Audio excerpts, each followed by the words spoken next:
viniera esta tarde para la charla.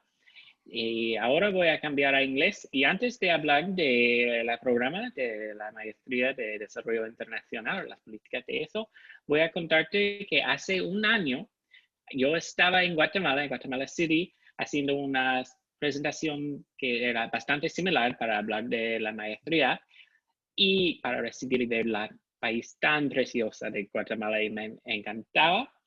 Y Juan José me presentó con una café súper rica, uno de los mejores cafés que he tenido. Y esta noche no me voy a intentar de tener una competencia con ese café, y por eso voy a estar tomando mi agua, porque no hay competencia con la café que ustedes tienen en Guatemala y que yo probé. All right, so I really hate that I'm not there with you all in person, but I'm really glad that we're able to meet virtually. Since we're such a small group, I'm going to go through the presentation, but I would really like for us to treat this more as a conversation. So if you have a question, don't hesitate to unmute yourself and ask it, or if your internet connection is to where it's hard to do audio, to put it in the chat, and Juan Jose will stop me so we can ask the questions in real time, so you don't have to worry about forgetting them or us running out of time. I think that that's important. So please, we're going to keep this really informal. And as you have questions, feel free to interrupt or raise your hand or send them in chat. And I think we should answer them as we go along. So as you know, I'm Danny. I also go by Dane Hamrick, and I work for the Duke Center of International Development, which is part of the Sanford School of Public Policy at Duke University. And I work in the admissions office for the MIDP, the Master of International Development Policy, which is a really unique program at Duke. It is probably the most, or one of the most, if not the most, diverse programs on campus. So we have students from all over the world. This year, it's been a little bit different because of COVID. So we'll look at 2019 numbers. We had 38 incoming fellows. We call our students fellows, and they came from over 20 different countries. And if you look at our alumni network, for one master's program that has a fairly small class, 38 a year, we have alumni that are from 100 different countries. So we really are a very global group. And so that's one of the things we take a lot of pride in. And so I think you'll be joining a truly international community when you come here. So the way I'm going to structure the talk tonight is I'm going to first talk briefly about the program. I'm going to give a little bit of an overview of what it looks like, and then some of the core strengths. And then from there, we'll move on to admissions requirements, curriculum structure, those type of details. But like I said, any question you have at any time, please feel free to interrupt me. I'm happy to answer those questions. The MIDP program is a mid-career and boutique program. So what I mean by mid-career and boutique is that we look for students that have generally 5 or more years of work experience in the international development arena or in something similar, or that are looking to start a new career in international development. So we're very focused on a specific part of public policy, and we're also looking at a specific audience of mid-career.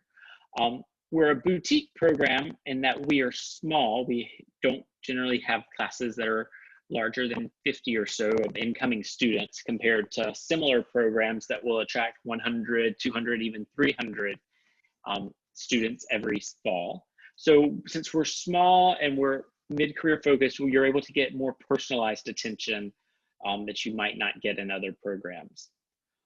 We offer 2 types of programs. We have a 1-year and a 2-year degree. And I'll talk a little bit about the difference in the admissions requirements for both of these later on, but it's generally tied to work experience and how long you've been working and the type of work you've been doing. Another thing that really stands out is that we have a largely self-designed curriculum. And so what I mean by that is that you will have a few courses that are standardized that every MIDP fellow will take. But beyond that, you get to design and pick courses that are of interest to you and will help you meet your learning objectives while you're at Duke. So you really get to navigate and take full advantage of not only what MIDP offers, but what the Sanford School and the university as a whole offer in terms of courses. And to help you with this, we have every incoming student gets paired with a faculty advisor. So that's fairly unique for a professional program in policy, and that you get one-on-one attention every semester with a faculty member to discuss class options and which ones will best fit your needs. Another way that we can help students to understand how or to navigate our curriculum is we have 8 areas of focus that students can take.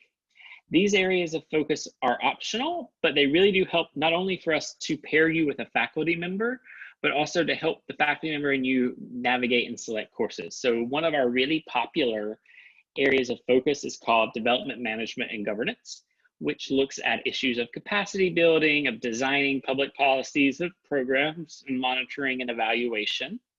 Another one that's really oftentimes popular is applied economics, which looks at international trade policy, financialization, deregulation, competitiveness, global value chains, those type of issues. We have one in environmental management and governance, which looks at issues of sustainability and how to meet the Sustainable Development Goals. We have a social policy area of focus, which looks at gender dynamics, marginalized groups, poverty reduction. We have one on peace and conflict resolution, which looks at democratization, institution building, and how to go about implementing development policy in fragile areas. We have one that is law and development. So it's looking at the legal side of development policy and issues of human rights. And then we have one that's more geared to government officials. It's international taxation, public financial management. So those working in budget or tax offices will often take that to learn best practices and toolkits to really help them advance in their current ministries. And our 8th one is a new area of focus, which I think is really a fascinating one. It's called innovation and entrepreneurship. And so it's ran through the Social Innovation Hub or group at Duke, or in conjunction with them. And it's about creating creative and out-of-the-box thinking for ongoing development challenges. So you really are taking business approaches or other new approaches and really trying to use them to improve the communities on the ground. So that is one of the newer ones, but also a very popular area of focus as well. So when you do the 2-year program, one of the interesting things is between the first year and the second year, you will do a summer internship. So we have a career office that will help you navigate and do the internship search process. And then you will go and be able to work for an organization, hopefully, and really apply what you're learning in the classroom in the real world setting, while also developing ideas and thoughts that you can bring back with you for the second year and new knowledge and experience. A few of our fellows use this time, instead of doing internships, to do research. That's not as common in the MIDP program. Most of our incoming class really are wanting to work for a US organization or for an international development organization to get a new perspective, and they're going to do research there with them. But there are a few based on either their end goals or the country government goals that are sending them will do research. And the final thing that I think is important to mention is that just this year, for the first year, we got a brand new merit-based scholarship for Latin American and Caribbean applicants. So it's called the Ava Staten Scholarship. And when you apply and are admitted, you are automatically considered for that. And it's geared towards students from the region or who work in the region or interested in doing work in the region and returning home and really making a meaningful impact to increase and have positive development policy and practice in Latin America and the Caribbean. So this is a very nice opportunity that could be complemented with Guate Futuro for many of the students from Guatemala. So when we think about the MIDP, we think of, all right, if I had to narrow it down or think of 5 core strengths, I think the first one that we would have to talk about is our expert faculty. Our faculty are world-renowned in their field. And what's interesting is that we have a blend of tenure track and professors of the practice. And so if you aren't familiar with the two, a tenure track faculty member is someone who, after their graduate studies, goes to work in a university doing research and teaching, and they spend their professional career in the university setting. Professors of the practice, when they finish their graduate work, they go and work in international organizations or for country governments or in other settings. And then as a second career, they come back to school to teach based on their experience as well as their knowledge and expertise. And so we have a blend of those.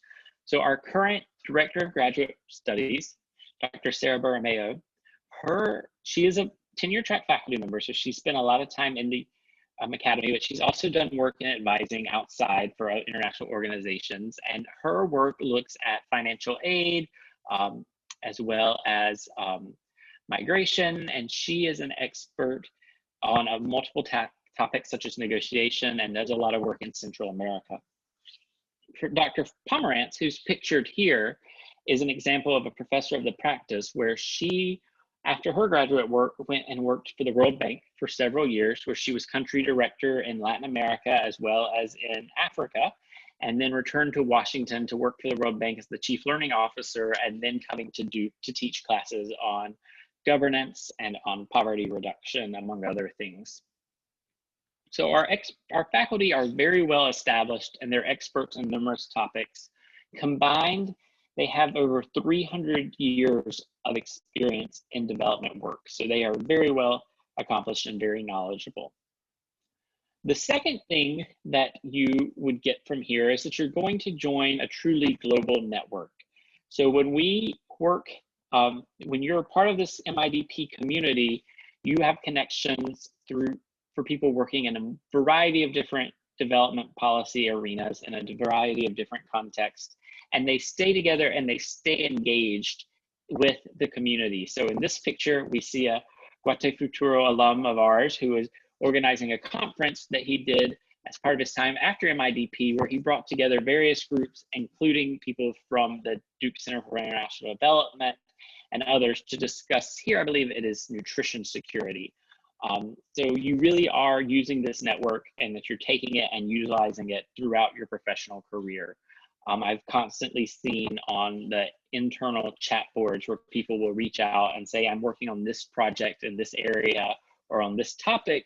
Does anyone have advice or resources that they can suggest? And people will help each other out. So it's a truly strong and robust alumni network, which is always important when you're looking at graduate schools.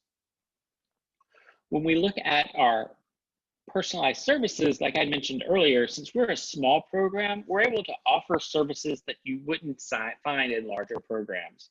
So for example, we have a full-time director of writing and communication services position.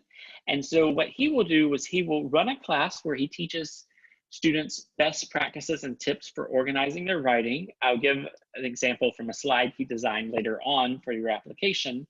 But then he'll also meet with you one-on-one to help with English writing, tightening your argument, creating effective and powerful PowerPoints and presentations, as well as other skill sets. And so it's not simply English as the second language, although he can help with that. It's other things as well. And a lot of times, other people from outside of MIDP seek out his help. So whether it's an MPP student or even sometimes faculty and staff, because he will teach a class, for example, on data visualization and how you can use Tableau to show and visualize your data in appealing ways. So we find these things very helpful, and so they're oftentimes in high demand. We have a full-time director of global careers. Her name is Dr. Marian Pratt. And so she works with MIDP students or other Sanford graduate students who are interested in looking at careers in the global arena, oftentimes in international development. She gives tips on how to write a CV, a cover letter, how to go about an informal interview, how to talk about getting informational interviews, networking, and then also help put you in contact with alumni from MIDP and from the broader Sanford area that might be of help as you're navigating your internship search or your job search. We also have at Duke 2 offices that are very helpful for incoming international students. We have a full-time Duke Visa Services office that has a team of visa experts to advise on any visa-related question you have while you're applying for your student visa or while you're here at Duke. And what's really nice is that our liaison there, our person that we reach out to for MIDP is actually the director of that. So we have probably one of the most knowledgeable people on Duke's campus for visas, helping our students and our staff with any type of visa question that arises. So that's a really beneficial, strong attribute that we have. We also have what's known as the Duke International House, which is a group of staff members who work around issues of accommodation and cultural adjustment. So they'll run webinar or workshops on different types of cultural events in the US to help students learn. They have English cafes, especially if you're bringing your spouse or your children, so they can learn and improve their English. They have resources on suggestions of housing, how to set up bank accounts, buy a car, enroll your kids in school. So they really do help to promote and to enrich and make your adjustment as easy and as smooth as possible. I would be amiss to not share with you about our courses. So when you're come to Duke, you're going to be challenged. You're going to have this expert faculty who will be teaching you the newest and deepest skills, best skills that they have at their disposal for international development. And when you're sitting in courses, oftentimes you will be taught by people who are working and advising country governments on these very topics at the current time, or who are known as experts, or in some cases founders of the courses that they're teaching. So there is an example of a class called Global Value Chain Analysis, which is using industry-based knowledge and knowledge of the global economy to design meaningful economic development policy. And it is taught by one of the founders of Global Value Chain Analysis, which his name is Dr. Gary Gireffi. So your courses are going to challenge you, and you're going to leave with skill sets that are really going to empower you to work on any issue that you may encounter in your professional career after Duke. And all of this happens in the city of Durham. And I think a lot of people, when they hear about Durham, they pause because they know New York, they know LA, they know Chicago and Washington, but very few people prior to enrolling in the Duke University have been to Durham. So I think it's important to always understand a little bit about the university and how it's structured, and where it is. So Durham is a mid-sized city in North Carolina. And it used to be an agricultural city. So tobacco and textiles were the main industries. And we saw them move and leave in the 1980s, 1990s, and we had a period of decline.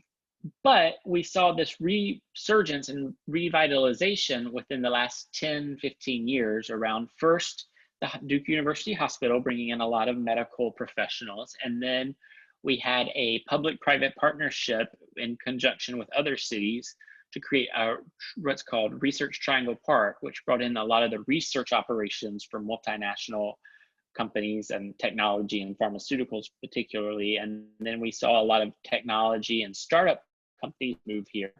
And so you had this economic renaissance, and you had a lot of young professionals moving in. And when they were moving in, so did new culinary offerings, new cultural offerings, new sports outings. And so you had the quality of life begin to rise. You also saw this increase in nature and natural offerings in parks, lakes, hiking trails, biking trails. And so you have all of this green space that you can take advantage of. And you're seeing this at a fraction or a lot less of a cost than in a big city. So the cost of living compared to other places in the US is relatively low.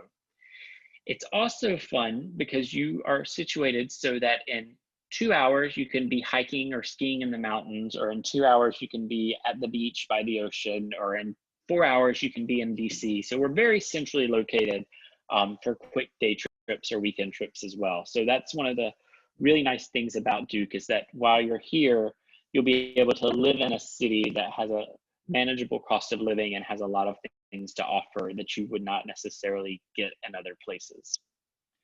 So before I go any further, I don't know if anyone has any questions about this, or should I continue on to the next slide?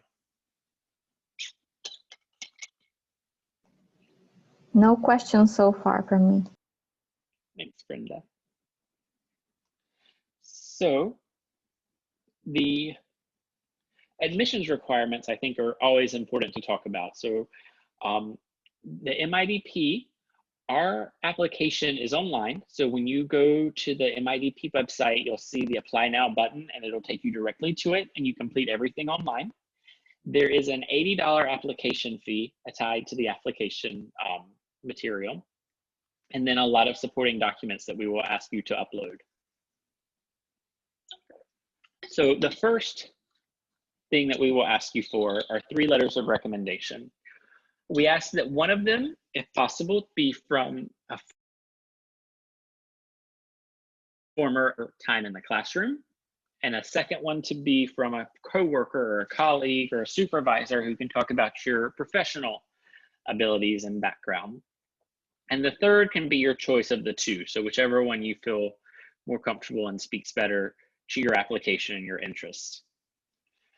We ask for 1 policy essay, which we will ask you to pick a policy issue of importance to your region or your region of interest and explain why it matters, what's been done, and what should be done differently in your opinion. And this is a short 1-page essay.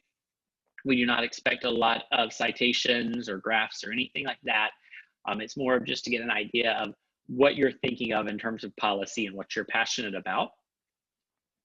We ask for 1 statement of purpose, and I will slide makes a strong statement of purpose, but in a nutshell, it's telling us why you're wanting to study in the MIDP and how that will help you with your long-term goals.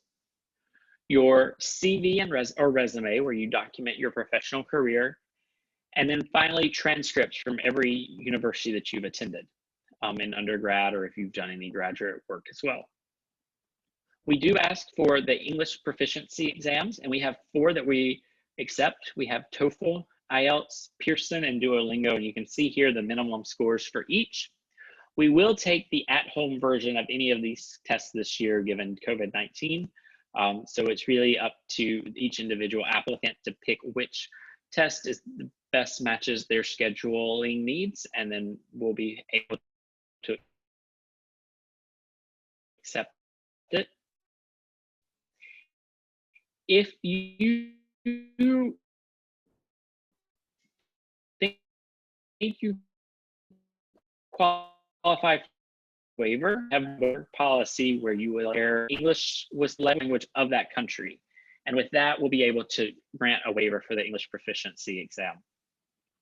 As I mentioned before, work experience is a key thing. We are a mid-career program, so we do seek at least 5 years of work experience. If you have less than that, but it's very relevant and you're very strong in your undergraduate career and your interest areas, we can accept those with 3 years of work experience, but no fewer than that. Here you can see some of the common areas where we've had applicants from: government agencies, NGOs, international organizations, or corporations that work in development or social policy. So it's always somehow linked to international development. Although we've had people in the past who have had other careers in medicine, veterinary science, humanities, and they're looking to do a career change. If you are interested in the 1-year program, the minimum is 7 years. So if you have 7 or more years, then you qualify for our 1-year degree program. Or if you have 5 years of work experience, and a year of graduate coursework, you would also qualify for the 1-year program. So that is one option if you're looking for a 1-year MIDP program. Finally, we look for an undergraduate GPA of 3 on a 4.0 US scale. We have a transcript evaluation form that the applicant, so you would actually get to fill out. You don't need to send it to someone else for verification. We do need a degree from a 4-year institution or the equivalent. And we do accept all types of majors. We do look though to see an interest in development and also an understanding of economics and statistics. So if you did not take those in your undergrad, you might want to take one at a local college or an online open source like Khan Academy where it's free before applying, so that you can say that you have that background.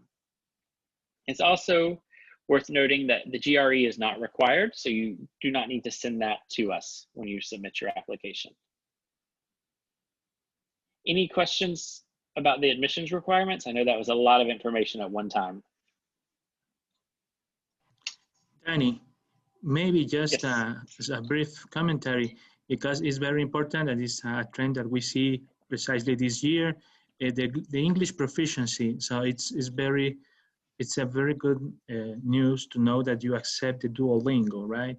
It's a kind of innovation, you know? Yes. Mm-hmm. No, that is right. And one of the things I think this is important to build upon with that is that we realize that this is a trying year and that these at-home tests can be difficult and stressful. So let's say you take, I'm going to start with TOEFL. Let's say you take TOEFL and you get an 87 or an 88, and you're like, well, I'm not the minimum, I'm not going to apply. I would recommend that you apply anyway. We have the Director of Writing and Communication Services who can reach out and talk to you one-on-one and maybe make suggestions about how to approach the test next time so that you do better, because it might be an issue of just test taking, or can say, actually, I don't think that test score accurately reflects. I feel like the student might be able to be successful while they're here at Duke. So if you're really close or just short of that cutoff, I would recommend applying anyway, similar to where I said, if you have less than 5 years, like let's say you have 3, but it's all highly relevant, it's worth applying. The same would go with the English proficiency as well. But thank you for pointing that out. So as I mentioned earlier, when you come to the 2-year program, I'm going to talk about the curriculum in terms of the 2-year, and if someone's interested in the 1 year, if they'll please let me know, and I'll talk about how it's different, because there's a lot of it that's similar.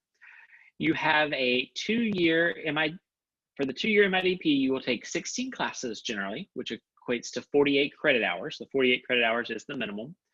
You'll do 8 of those in MIDP, and 8 of them will be electives that you can take either in MIDP or out. However, within those 8 MIDP seminars, only a handful are required courses. You will also be required to do the summer internship, as well as the master's project, which is an in-depth policy analysis that you will share and be approved by a faculty committee.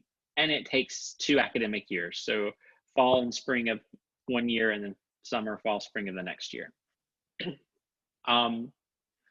So what it looks like when you have a course here is generally your first semester in the fall, you will take policy analysis for development, which shows you the policy analysis process and how to go about addressing important international development problems. And you really work hard on figuring out and honing your analytical and your communication skills. You will also take economic foundations, which is an overview of micro and macroeconomic principles as they apply to development. And you will have 2 electives. One caveat, before starting these classes, you will take an economic assessment during orientation or right before coming to campus. This is not a grade. This will not have any impact on your admissions or your scholarships or anything like that. It's just to let us know which economic class is the best for you to start with. Most of our students start with economic foundations. Some that have really strong backgrounds in economics, though, will waive that and go straight into one of the advanced economic classes. So their 2 economic courses will be the 2 advanced ones. Otherwise, you'll do the economic foundations, and then you'll pick from the other 2. And you can take the 3rd one as one of your electives or other seminars if you want. So that's your first semester. You'll take policy analysis, economic foundations, and 2 electives. In the spring, you'll take empirical analysis, which is looking at how do you analyze quantitative data to assess the effectiveness or the feasibility of different policy approaches, and learn some of the basic tools and statistical softwares that are used in international development. And you will have 3 different elective credits. In the summer, between year 1 and year 2 is when you will do your internship. So during the first year, you'll be working starting with week 1 of being here on finding a good internship fit for you. And then you'll come back and you'll do your other economics course, which would either be economic growth and development or international development. You would pick which one is a better suited for you and your interest, and 3 electives that you would pick with your faculty advisor. And in the 4th semester, you would have your master's project, which is the in-depth policy analysis, where you would work with a faculty committee, and you would also be taking electives at that time as well. So You will be busy while you're here doing different things, but you will have the flexibility and ability to do courses around topics that are of interest to you. And if you would like to take a class at the law school or at the business school or in the environmental school, those are also possible while studying at Duke during these electives. Are there any questions, or is there anyone who is considering the one-year program? I do have one question. Both of them are full-time programs, right? Right. Yeah. So both are full-time programs. We don't currently offer a part-time option because we found that it's one of the things that students value the most are these networks and these connections, and it's really hard to get those if you're only here part of the time and you're also working. The demands on the time make it harder to create these communities and these cohort links that people value so much. So good question. Thank you. So now I want to take a second to talk a little bit about what happens to our graduates and what do the internships look like? Because I've talked a little bit about what they are and where people go, but everyone likes to see the data. So if you remember back earlier on in my talk, I said about 90% of our students are coming from outside of the US, and most of them return home and they work in their country governments. They're already established in post and they return to newer posts in their government agencies. So when you look at our graduates from 2017 to 2019, 56% work in government currently. 15% work in consulting or in the private sector, doing various positions, working to consult with organizations. 8% work in NGOs, various ones, and then a smaller group, about 5%, go on for other advanced degrees in academia. So we do have a wide variety of placements afterwards, after completing the degree. But one thing that people have in common is that they generally do feel encouraged or inspired to return to their home countries and take what they've learned with them back there. So when we look at the internship list though, we've seen people oftentimes get accepted in positions in a lot of different places. So one of the places that a lot of our fellows are interested in working is the World Bank. Others are interested in working in one of the various UN offices, like the UN Development Program or World Food Program or Women Geneva. We have a Sanford Summer in Geneva program that many of our MIDP students do, where they'll travel to Geneva for the summer, do 1 or 2 short courses, and then do their internship with a Geneva-based company. So some are organizations, so Save the Children or World Health Organization are 2 examples of ones that are often people seek out there.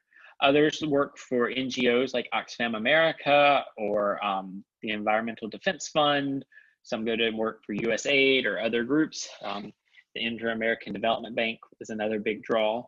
So we see people going to a lot of high-profile organizations for their internships and really are able to make very strong networks and build their network in very strategic ways. Some of our graduates then apply and are able to get jobs in these organizations upon graduation. It sort of depends on what their end goals are moving forward. So the last thing I wanted to mention tonight, and I talked about it briefly, was this application tip for the statement of purpose. And to do that, I'm going to share with you one of the writing tips that you would get from Dean Storelli, the Director of Writing and Communication Services, and it's called BLUF, and that stands for bottom line up front. So before we talk about BLUF and how to incorporate that, let's take one step back and let's talk about what is a statement of purpose and what is it used for. So on its basic level, a statement of purpose helps an organization get to know who you are as a person and what are your hopes and your interests. So it's telling us a little bit about yourself. It's not a place to review your accomplishments. So you really shouldn't, that's a CV. That's where you actually talk about your accomplishments and everything you've done. And it also serves a secondary purpose of letting us see how well you can write and how well you can organize an argument. So it really gives us a sample of your writing in a way. So when the admissions committee is reading applications and they're reading statement of purpose, because we do read them very closely, what are 3 of the mistakes that we often see?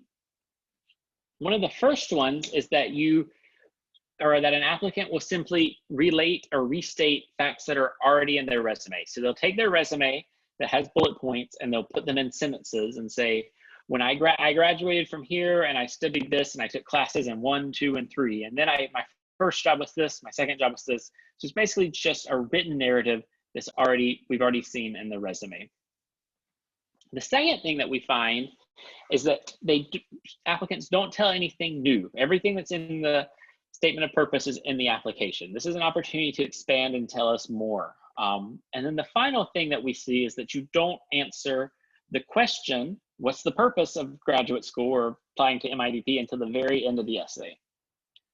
So one of the typical ways that we see it is that people wander to their point. So they'll start with some little story or the idea. I first got interested in international development when I was in graduate or undergraduate, and I took a course that really looked at the plight of smallholder farmers and the chocolate industry and how they struggle to internationally meet markets. And then I did this, I did this, I did this, I did this. And so I want to learn which policies help to best help women farmers as a result of all my experiences. So you go at the very end is when we figure out what you're interested in, what's your purpose. And so that's one way to write it, but it really doesn't help the reader and it's harder to follow often. So a better way to do it is to put your bottom line up front.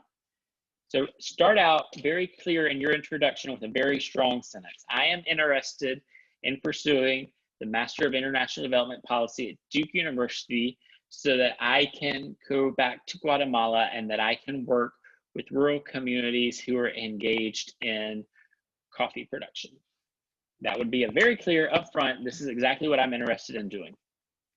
Then you divide it into past, present, and future. So I first became interested in this because of this, and then I'm currently working in this capacity, and after leaving MIDP, I'm hoping to be able to do this and work for this type of organization. So it really helps what you're interested in, and then why, how you're sort of doing it now, and how you hope to change the way that you're working in this policy sector following the time at MIDP. And this is a stronger way to make a really tight document that makes it very clear what you're passionate about and what your goals are.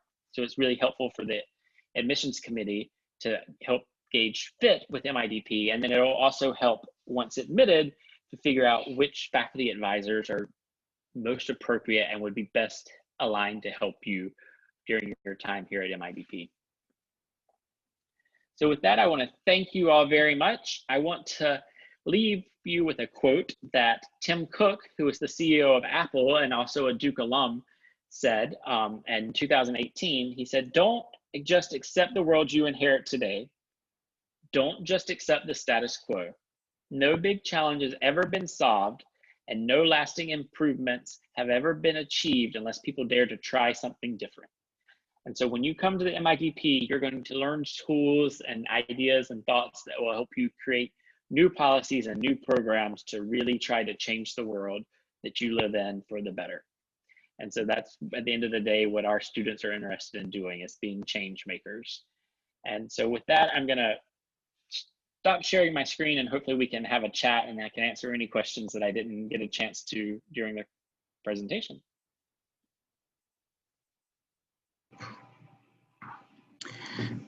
Muchas gracias, Danny. Thank you very much for the talk.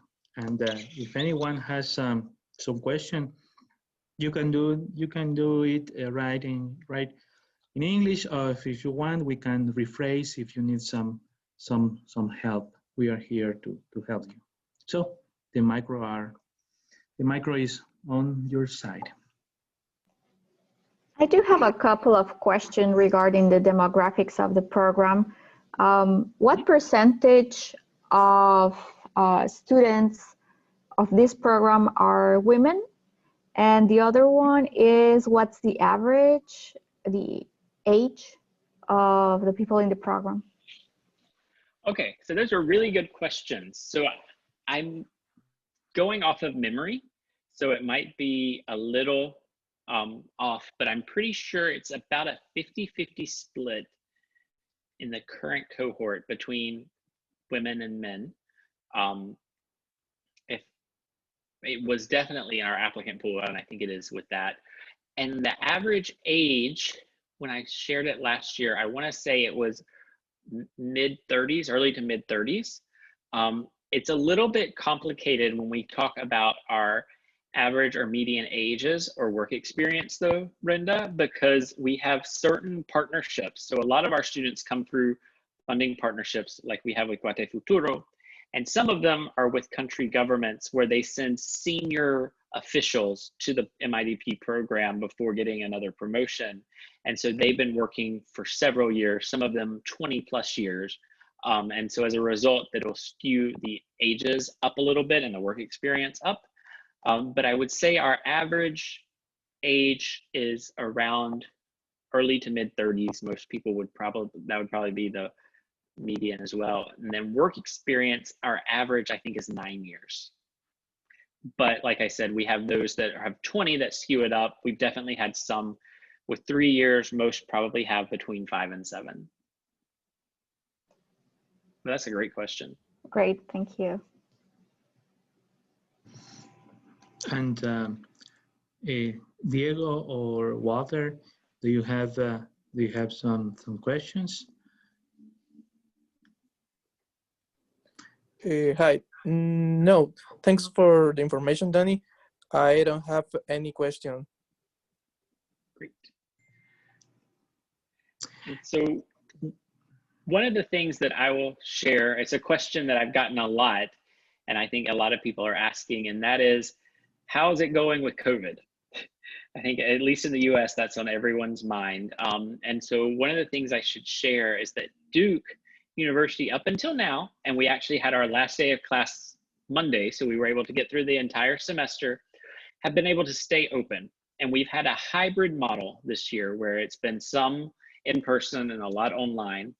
And the reason we've been able to do that is because we've created a system, or Duke has created a system, where students get tested regularly for COVID-19, as well as faculty and staff who are on campus. And everyone has agreed to a social compact saying that we will maintain wearing our masks, social distancing. If we don't feel well, we won't come into contact with other people. We will do these tests. And then they are also able to contact and monitor and find people who have been in touch with people who have tested positive in the community to keep it contained early on. So for example, last week they did, I think it was over 5,000 different tests of COVID-19, only 30 came back positive. So when you're thinking and when you're looking at other places in the US or in North Carolina, which is struggling, it really speaks to the approach and the ability for the university to handle it. So that's been something that's been very positive, and it's going to allowed us to proceed with minimal disruption to education, although we all hope that by the time you're joining us on campus that we'll be back to normal operations. I do have another question. Like, I'm looking at the program. Basically, I'm here out of curiosity because well, my career has been based in the private sector, and now I'm going to into a development institution, which I have a contract with. And so I'm interested about the topic, but I might not be interested in getting another master's degree. So can you talk a little bit more about programs for, or executive programs, or like, I don't know how they call it, like this short-term programs related to this topic? Great, yes. So that's an interesting question. And I will say that we have had several people who have been in similar positions to you who end up deciding that it's helpful to get a master's in policy so that from a private sector, they can better understand how public institutions operate and think.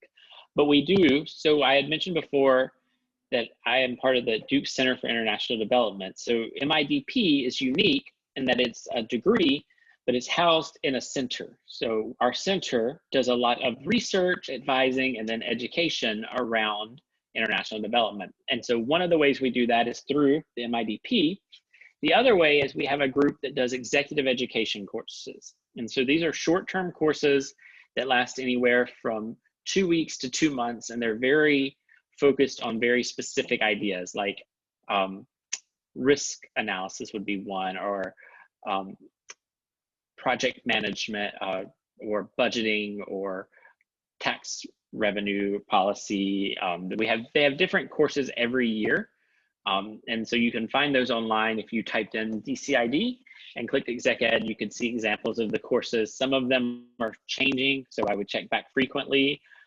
If there's a topic that you're working in or that you're specifically interested in a shorter term course, you can email me and I'll be happy to send that to the Exec Ed team to see if they have anything coming up that matches that interest, because they do all kind of different trainings. So that's one of the ways that I would recommend. The other thing is we oftentimes do a lot of talks or events that are open to the public that might be of interest to you as you're trying to enter into this space.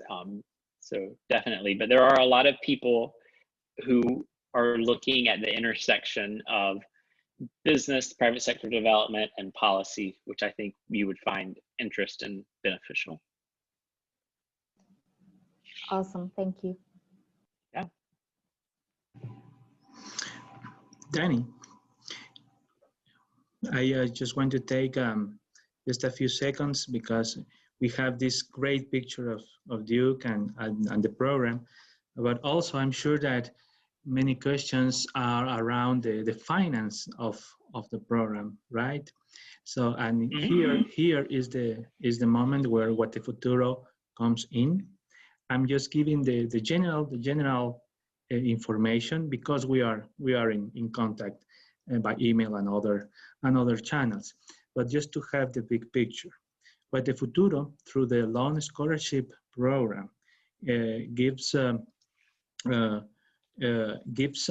maximum of $50,000 for a maximum of 2 years of study. So thinking about the 2-year program, if you are applying to the 1-year program, the maximum is $25,000 to ask for in What the Futuro.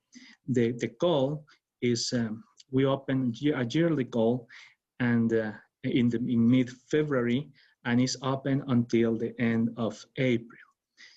One of the main requirements to apply with us is precisely to have the unconditional offer of acceptance from the university. So if you are thinking about the master program with Duke, this is the right moment to start to know better about the application process in order to have the documentation completed around January or February, around those months. So just to give the big picture, and also to mention very quickly that the terms of the agreement between Duke and What the Futuro states a 30% discount of tuition fee. This is additional to the other merit-based scholarship that Danny just told us about. So I'm sure that they are different sources, right, Danny? So is one scholarship or the agreement scholarship, is that right? Right, so the way that it works is that anyone who has What the Futuro funding will get a 30% tuition scholarship. So 30% the cost of tuition, MIDP will be able to give you a scholarship for that. Then you will get the funding from What the Futuro, the $25,000 for 1 year, $50,000 for 2 years in the loan scholarship, which you have the details for. The Ava Staten Fellowship would be in addition to that. The difference is the 30% is guaranteed to all What the Futuro recipients that are coming to MIDP. Only MIDP, other programs, there are different considerations, but everyone that's coming to our program would get that 30%. The AVA-STAN is merit-based, so it would depend on the amount of funds we have and the number of applicants as to whether we were able to give it to everyone or to a group of people, or how much it's going to be. So that part we wouldn't know until the actual awarding began. The other thing I want to say that you brought up, which made me, or reminded me of, which is very important, is our admissions deadlines. So we will accept, our priority deadline is January 5th. So if you have all of your material in and all the supporting documents in by January 5th, we will review your application and you should hear back from us by early February, February 5th or 6th, with plenty of time to then submit the unconditional letter to Guate Futuro. After the January 5th deadline, we move to a round-based. So January 5th, February 5th, March 5th, and it works the same. So about 4 weeks after that deadline, you should hear. So if you apply and give us everything on January 12th, you'll fall into the February 5th deadline round, that round. If you send stuff February 28th, you'll fall into March. We are able to review applications though, until we feel like we're so far into the summer that we won't be able to get a visa in time. So we will have some flexibility, although the scholarships for Guate Futuro will have already closed the selection. The other thing to know is that we grant deferrals. So if you were to apply for us and get admitted, you can say, I would like to wait and start in fall 2022 so I can apply to Guate Futuro next year when I have more time. So there's definitely that option. There is no financial liability associated with that. The only thing that you're required to do is to send your transcript and diploma and to send me an email saying you want to defer until this term. And then we will reactivate it in that term. If something were to change and you weren't able to attend, we could send you your diploma back. But it's just, we need that from an accreditation standpoint. But yeah, thank you for reminding me that.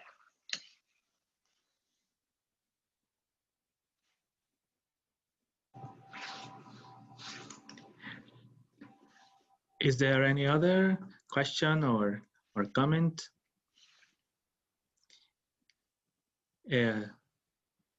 Okay, Danny, I guess that we are on time. So many thanks for your talk, for your time today, and I'm sure that for all of the people that we are together with you today, it was a real pleasure to know better about Duke, about the program, and also to have that feeling, I guess, that picture that it's closer than we think. You know, the opportunity to be there, and you know, it's important to get that in Guatemala. So many thanks, Danny. If you want to add something, please.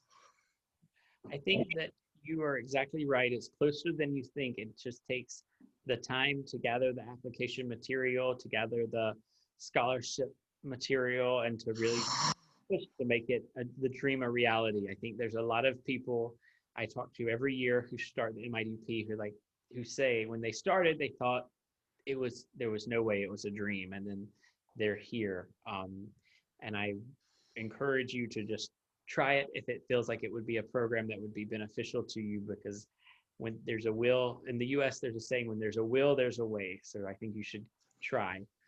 Yes. And thank you all. You all have my email. If you are very interested in applying to the program, if you will let me know or tell Juan Jose to send me your contact information, we're going to be having an open house in early December on a Sunday. So it'll be very early on a Sunday morning. I think it'll be 7 or 7:30 Guatemala time.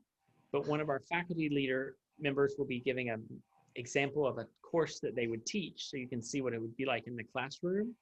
And then there will be some other information and opportunities in terms of the applications that will be given at that time. So if you are interested, please let me know, give me your contact information. And if you have any questions for me after this, please reach me via email. I'm always happy to correspond electronically or to create a one-on-one Zoom call to talk more.